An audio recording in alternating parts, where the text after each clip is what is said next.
For Kadri's first 2 official years, we took our time finding our North Star purpose. Yes, we had a mission statement, the same one we have today. And inspired by our co-founder Rosalinda Hill, our first-generation parents wanted specifically to challenge racism in schools.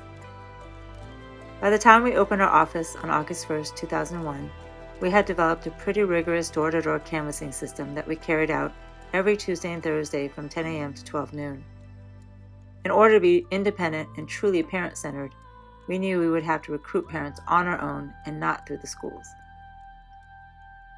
We knew we wanted to build parent power to bring about educational justice as an answer to racism. So we immediately began experimenting with ways to train grassroots South LA parents about their rights and how to advocate. We thought that would be the answer. We held 2 annual parent advocacy clinics. We expanded our house meetings to our big meetings around a particular issue.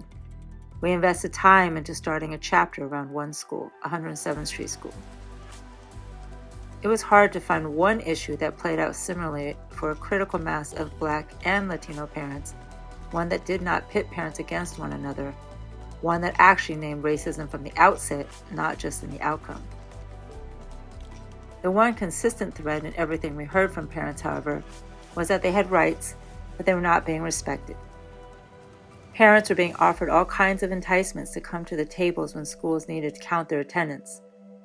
But what about when parents actually show up on their own with issues that signaled racial discrimination?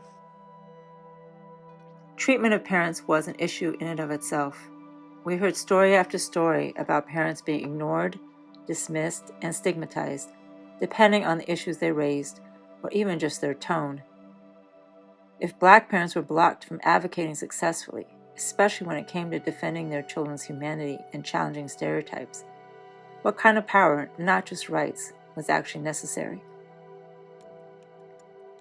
So the journey to redefine parent power began by first inviting our parents to imagine what had to be in place in schools in order for them to be treated with dignity and respect. We started to do before and after exercises and skits trying to name these conditions in our parents' own words.